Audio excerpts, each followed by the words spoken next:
Bonjour à tous les amis, j'espère que vous allez bien. Aujourd'hui on se retrouve pour une nouvelle vidéo et sur cette vidéo on se retrouve pour une config PC. Voilà, donc j'aime bien faire les configs PC pour vous, pour vos besoins, pour votre budget également. Et là on est vraiment sur un besoin type bureautique et type budget quand même limité. Voilà, donc on va commencer. Voilà, donc plus tard, je ferai des budgets avec un budget un peu plus élevé, hein, aux alentours des 1000 euros. J'avais fait 650 euros. C'était un budget sympa pour, euh, comment dire, euh, un PC qui va fonctionner dans le temps et qui va fonctionner sur tout type de jeu et correctement. Voilà. Donc en tout cas, voilà, ça c'était la dernière, enfin l'ancienne vidéo de config PC, celle à 650 euros. Donc voilà, pour moi, c'était la meilleure que j'ai faite, enfin que j'ai faite de config à ce prix-là.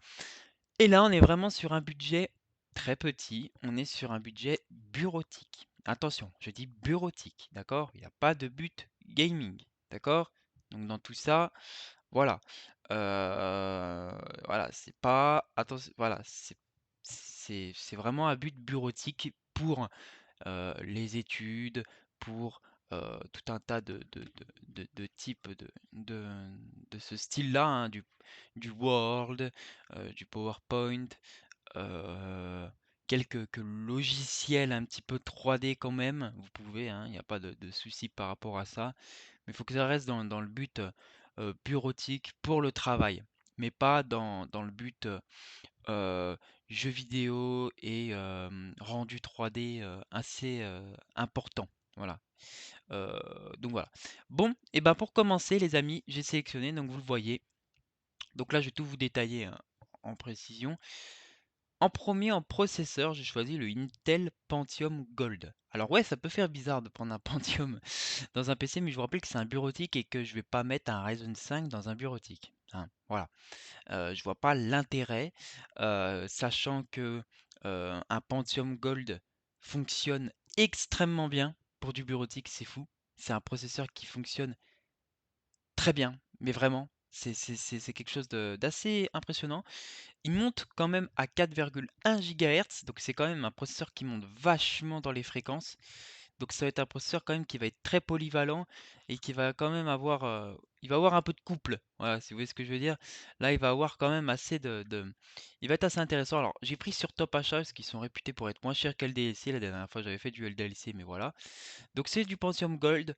J'ai déjà testé le processeur Pentium Gold et je vais pas vous mentir que c'est correct. C'est du dual core, ok, mais c'est correct. C'est un processeur qui fonctionne et qui va fonctionner. Euh, Vous pouvez même certains jouer à des jeux. Il y a des gens qui jouent à des Fortnite avec des FPS plus que convenables tant que vous avez une bonne carte graphique. Bon, après, il faut faire gaffe, il peut y avoir du Bolton Lake derrière, mais il y a des gens qui jouent à des jeux avec ce processeur. Le Pentium, alors attention, le Pentium Gold, je précise. Le Gold, c'est vraiment, ça va rajouter une puissance un peu au processeur. Ça va rajouter, euh, c'est vraiment en fait un PC, enfin comment dire, un, un processeur qui va être vraiment boosté un petit peu. C'est vraiment le premium du Pentium. Voilà. Voilà, donc assez cool. Donc il va être vraiment polyvalent dans toutes les tâches, même dans certains jeux. Voilà. Mais on n'est pas vraiment là pour un PC gamer. Voilà, on est là pour un PC bureautique. Donc c'est intéressant. Je sais que c'est la rentrée. Je sais que certains n'ont pas envie de dépenser des 100 et des 1000 pour acheter un PC. Voilà. Et puis bah pour l'école, etc. Voilà, je pense que c'est pas mal. Surtout que vu le prix que vous voyez à droite. Au total, je pense que ça vaut plus le coup de le monter soi-même plutôt que d'en acheter un en magasin qui va coûter 500 euros et qui va être moins performant que celui-là, qui va bugger euh, au bout de quelques mois, qui va ramer. Voilà, le fait de monter son propre PC, ça permet déjà de changer ses composants s'il bug. Et d'en plus de ça, bah, de vraiment choisir les bons composants et bah, pas comme, dans les commerces, prendre des SSD de merde et qui, au bout de quelques mois, va ramer à la mort, votre ordinateur va s'allumer en 5 minutes, voilà, ça c'est typique des portables, que vous achetez sur le commerce, voilà, des PC portables, même des PC, bureautiques. Ensuite là, en carte mère, alors j'ai pas pris de carte mère vraiment bureautique à la mort comme vous voyez, parce qu'il y a pas. Mais c'est convenable, c'est pas très cher et c'est une carte mère qui peut être servie pour du gaming, largement même. Voilà, vous pouvez mettre, sans problème, de bonnes cartes graphiques. Vous pouvez faire vraiment une config milieu de gamme avec ce genre de carte mère. C'est juste, ce qu'on va mettre dessus, ça va être un peu plus limité. On a quand même 6 ports USB à l'arrière, un port HDMI, VGA, des ports audio. Donc c'est quand même une carte mère. Alors vous n'allez pas aller non plus dans un upgrade incroyable, mais vous pouvez faire du gaming avec ce genre de carte mère. Moi j'ai la carte mère qui ressemble à peu près à ça. Et j'ai une bonne carte graphique, je réussis à jouer à Fortnite avec du ray tracing. C'est pas la carte mère qui va poser problème dans vos performances du jeu. C'est ce que vous allez mettre dessus. Voilà, c'est juste que vous allez être limité, vous allez pouvoir mettre moins de RAM, ça va se limiter à 32, 16, voilà, parce que c'est que deux barrettes que vous pouvez mettre. Il y a aussi des cartes graphiques qui sont peut-être moins compatibles, les étages d'alimentation. Bon, voilà, vous allez faire moins d'upgrade, mais vous pouvez vous faire une config milieu de gamme à 800 balles avec ce genre de carte mère, il n'y a pas de problème. Bon, ensuite, donc très bonne carte mère. On va passer, alors, il y a certaines personnes qui vont vous dire, ouais, bah putain, mais pourquoi tu mets une carte graphique? Et bah, tout simplement parce que ça va vous rajouter un petit gap de performance, un gain de performance en plus de votre processeur. Je m'explique. En fait, là, votre carte graphique, elle va fonctionner indépendant de votre processeur et vice-versa, le processeur aussi. Parce que si vous avez que un seul processeur, alors j'aurais pu mettre un processeur graphique intégré, mais voilà quoi, c'est pas l'idéal non plus. Ça chauffe plus, donc voilà, si ça peut être indépendant, c'est le mieux. Euh, la carte graphique va être intéressante dans le sens où votre processeur, parce que vous allez brancher votre HDMI sur votre carte graphique, euh, le processeur va du coup fonctionner, va pas se charger d'afficher votre image, bah, ce que vous voyez là par exemple, hein. En fait, ça va être la carte graphique qui va charger de ça. Donc du coup, ça va déjà soulager votre processeur. Donc votre processeur va moins tourner, va moins chauffer, va moins aller haut dans les fréquences. Donc déjà, votre processeur va moins tourner, ce qui fait que du coup, vous allez avoir plus de performance, plus de marge pour faire fonctionner d'autres choses. Voilà.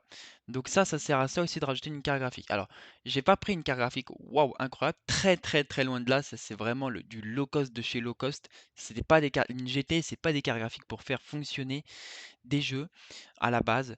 C'est fait fonctionner vraiment pour justement ce que je viens de vous citer, vraiment avoir un gap de performance en plus, soulager le processeur, vraiment que bah, la carte graphique fait son rôle de graphique, d'afficher de l'image, et le processeur d'ouvrir les applications, de faire fonctionner les applications, vraiment que il y ait deux rôles différents, pas que le processeur ait toutes ses charges en plus de faire fonctionner une application, afficher une image. Voilà, là ça va permettre au processeur de vraiment être relax et en fait là vous allez carrément avoir un gap de performance en plus. Donc c'est la MSI GeForce GT 710. J'aurais pu la prendre la 1030, tout petit peu, elle est un tout petit peu plus puissante.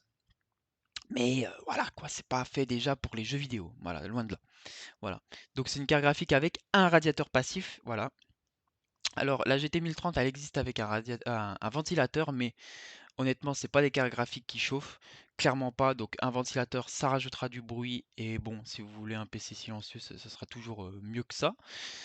Donc là, on est sur un radiateur passif. Voilà, donc on se fait pas chier, on prend du passif, ça marche extrêmement bien, il n'y a pas de problème. Voilà, je vous montre. Donc elle a un port HDMI, VGA, DVI ça? Ouais. Bon, voilà quoi, basique pour un PC bureautique. Il n'y a pas besoin de plus que ça, même loin de là. Donc voilà, elle coûte 50 balles, c'est une 2 Go GDDR3. C'est vrai que c'est du GDDR3. En DDR3, pardon. Donc Donc voilà, voilà. Donc c'est une jusqu'à 3 écrans, oui, bah, si vous mettez du DVI forcément, mais c'est une carte graphique qui n'est pas fait pour les jeux. Attention, c'est pas fait pour les jeux. Vous allez faire tourner un Fortnite à 30 FPS avec ça, en low. Voilà. C'est pas fait pour ça. C'est fait pour du League of Legends. C'est fait pour du CSGO, enfin du voilà, du Counter-Strike, c'est fait pour Garry's Mod, ce type de jeu, quoi, du Valo peut-être même, et d'autres types de jeux comme ça. Mais vous n'allez pas aller plus loin. Ça, c'est les jeux les plus hauts que vous pouvez faire, hein. Vous n'allez pas faire des gros jeux, style un GTA. Ça va marcher, mais vous allez être pareil à 30 FPS, quoi. Donc voilà, quoi. Peut-être un peu plus, parce que GTA consomme un peu moins que Fortnite quand même. Mais voilà, quoi. C'est pas une carte graphique qui va être fait pour ça, hein. Va falloir aller plutôt côté GTX, hein. Si vous commencez à jouer à des jeux un peu plus gourmands, style GTA, Fortnite, c'est le minimum de chez minimum pour du gaming, c'est une GTX 1630. Voilà.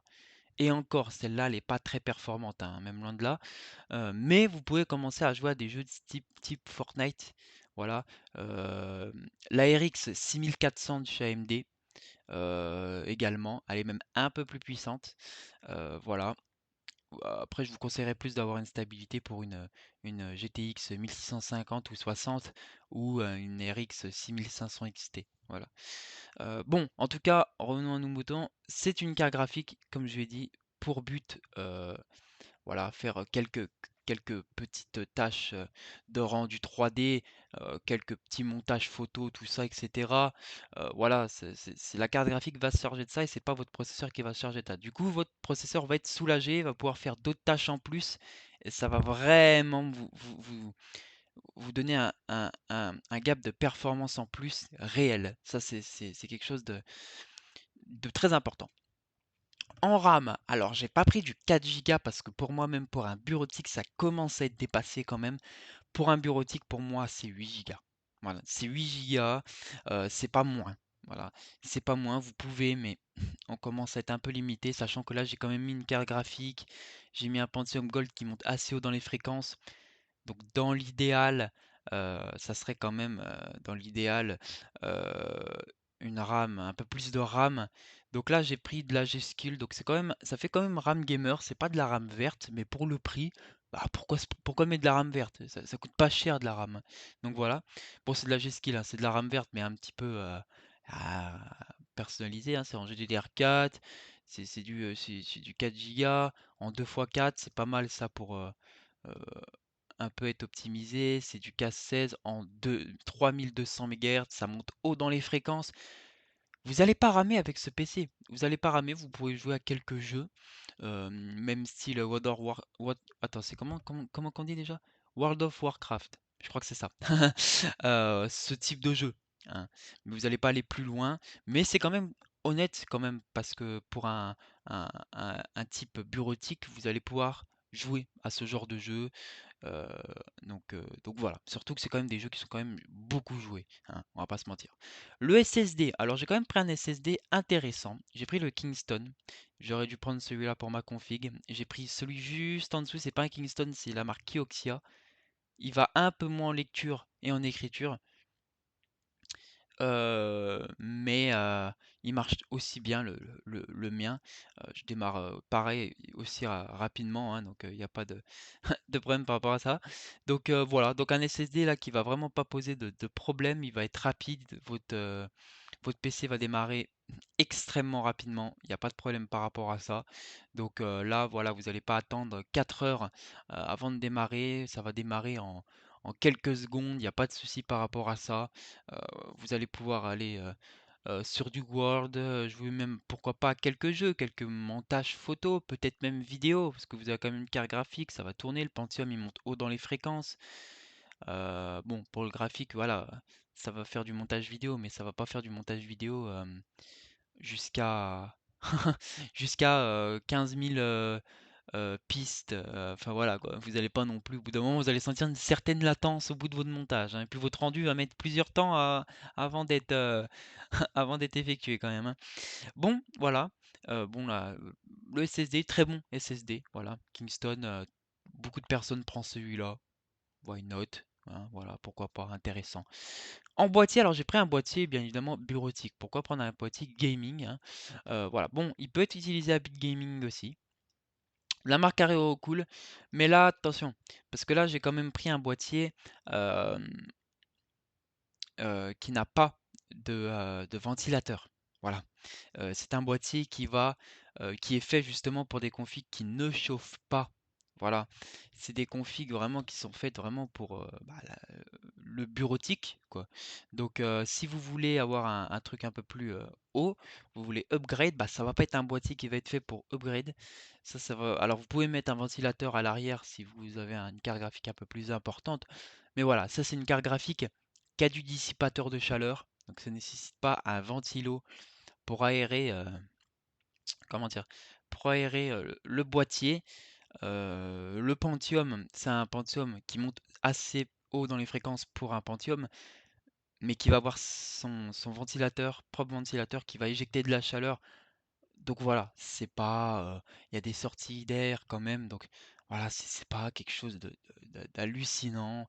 Vous avez, alors vous avez par contre seulement deux ports USB, audio machin. Bon, intéressant, intéressant, mais voilà, vous n'allez pas faire des miracles non plus, il faut que ça reste quand même c'est à but bureautique. En alim, alors j'ai pris la marque Tex, oui, attendez, tac, est-ce qu'on peut, ah, on peut pas voir l'affiche, ah non c'est là, je suis bête. Donc c'est de la Textorm, voilà, donc j'ai pris de la 350 80 plus bronze, voilà. Euh, Extrêmement bonne alim. Extrêmement bonne alim. J'ai la même mais en 500 watts. J'ai exactement la même mais en 500 watts en 80 plus bronze. Euh, Bah c'est extrêmement bien. C'est extrêmement bien. Voilà quoi, c'est une alim qui a son ventilateur. Elle, pour savoir, si vous voulez vraiment savoir que c'est une bonne alim, elle est certifiée. Elle a exactement et absolument toutes les normes de sécurité. Elle a toutes les normes pour la foudre, pour les coupures de courant. euh, Ça protégera vos composants à la moindre. Regardez, je vous montre. Couvre l'ensemble des normes OPP, protection contre surcharge, OVP, protection contre surtension, protection contre court-circuit, UPV, protection contre les baisses de tension. C'est une extrême. Enfin, là, pour le prix, c'est une alim qui est monstrueuse. Elle fait pas de bruit. Elle est silencieuse. Heu, enfin, elle est incroyable. C'est une anime qui est incroyable. J'ai pas d'autres mots à dire. C'est une anime qui est géniale. Moi, j'ai celle, d'après là, j'ai celle-là, exactement la même. Elle ressemble, hein. Elle est, ouais, elle est pareille, sauf qu'elle fait du 500 watts. Je l'ai dans une config, avec une RX 6600, 8 Go qui équivaut à une 3060.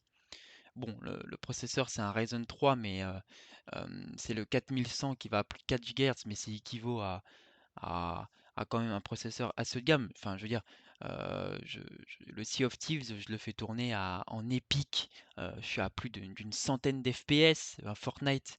Alors, je suis à 60 FPS, mais je suis tout en élevé avec du ray tracing. Je suis, enfin, c'est pas le processeur qui me bride, hein. J'ai pas de bottleneck par rapport à ma carte graphique. Donc les deux tournent à 100%. Donc voilà quoi. Le processeur idéal pour moi. Mais l'alimentation, j'ai 105 watts de TDP pour ma carte graphique. Mon processeur il va jusqu'à 80 watts. Voilà, une 500 watts c'est large. C'est clairement large. Je pourrais même prendre une 350, mais voilà, faut avoir un peu de marge quand même, ça serait un peu limite. Mais là, pour une utilisation bureautique, il n'y a pas de problème par rapport à ça. Voilà. Bon, mais en tout cas, les amis, j'ai fait le tour. J'ai fait le tour de tout ça. Après, si vous avez un budget un peu plus haut, style 400 euros, vous pouvez essayer de mettre une carte Wi-Fi. Si vous pouvez mettre une clé Wi-Fi pour avoir du Wi-Fi, c'est bien, hein, si vous n'avez pas forcément de câble Ethernet chez vous, hein. Donc vous pouvez, ça coûte pas cher, hein. Regardez une clé Wi-Fi, je vais vous montrer. voilà quoi, ça coûte pas cher quoi. Bon voilà, c'est pas, c'est discret, bon voilà, après il faut voir le type de clé Wi-Fi, mais voilà, après si vous voulez mettre, alors là par contre je crois que c'est un boîtier qui ne prend pas en charge, euh, les lecteurs DVD, mais voilà, bah, c'est du bureautique, on fait plus trop de lecteurs de DVD en plus, hein. Donc voilà, vous pouvez rajouter un ventirad pour le positionner à l'arrière, ça coûte pas cher un ventirad. Bon, non, c'est pas un ventirad de ce type-là, mais voilà. En tout cas, une aération pour boîtier, il n'y a pas de problème, hein. Donc, une carte son si vous voulez, enfin, si vous avez un peu plus de budget, si vous avez genre 400 euros, ben voilà, allez plus haut. Après, vous pouvez pourquoi pas changer de carte graphique et mettre une RX 6400. euh, voilà quoi, pour un budget de 400 euros, vous allez pouvoir jouer à des jeux un peu plus importants, hein, quand même, même avec ce processeur. Voilà. Après, vous avez la licence Windows à faire. Bon, ça coûte pas cher. Une licence Windows, vous pouvez en retrouver à 10 balles, hein, c'est pas la licence Windows que vous prenez là. Là, c'est hallucinant. Mais vous pouvez sur Internet en trouver à Amazon, tout ça, vous en trouvez des licences, même pas forcément Amazon, mais sur des autres sites. Moi, j'avais ma licence Windows 11 Pro qui a coûté 11 euros. Voilà, quoi, c'est pas. Donc c'est très bien. Bon, bah, j'espère que cette vidéo vous aura plu. Voilà, j'ai fait le tour. Et puis, bon, on a tout fait. Voilà. Donc, si vous avez des questions, n'hésitez pas. Mais voilà, c'est à base bureautique ou petit jeu, cette vidéo. Donc, voilà. Si vous avez d'autres questions, bah, n'hésitez pas en commentaire. Et puis moi, sur ce, on se retrouve très prochainement pour une nouvelle config, pourquoi pas, ou pour une nouvelle vidéo. Allez, à très bientôt les amis.